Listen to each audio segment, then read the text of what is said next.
Hey LEGO fans, and welcome back to MB Bricks. Today we are looking at part 14 of my Building Jurassic Park series. If you like this build series, be sure to leave a like and a comment below, as well as hit that subscribe button and the bell icon to see updates to this project when they are posted on Fridays. This week I've continued construction of the visitor center, finishing the last room, which is the genetics lab. So without further ado, let's take a closer look at this update. The genetics lab was a very exciting part of the build for myself, adding in lots of detail with the different gadgets and incubation machines. After learning about the DNA cloning process in a theater, our heroes had a first-hand look at the lab itself.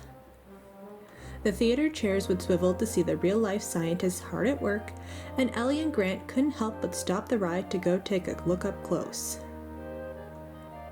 The lab was very white and clean looking, including the decontamination suits worn by all the workers.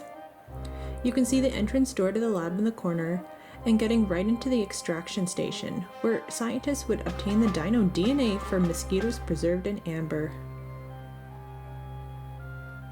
Beside there is the embryo cold storage, which is used to hold the embryos until they are ready to be made into eggs and incubated until they hatched into real-life dinosaurs.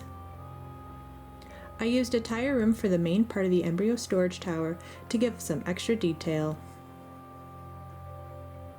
Sometimes the DNA strands were incomplete, so scientists used the DNA of a frog to complete the gene sequence, and you can see a worker here studying a frog and possibly ready to do some work.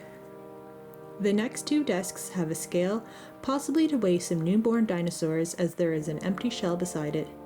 And also, there is a computer with what looks like research on the screen.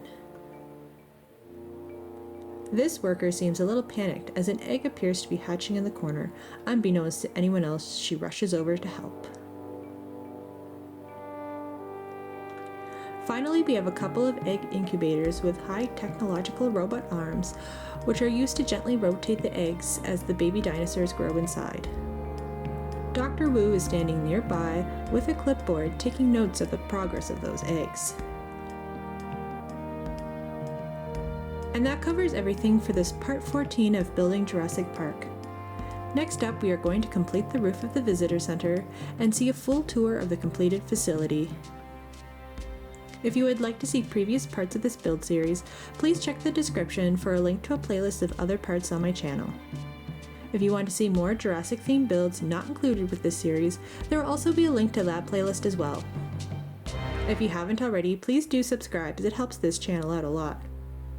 Thanks so much for checking out this video today, and until next time, keep on building.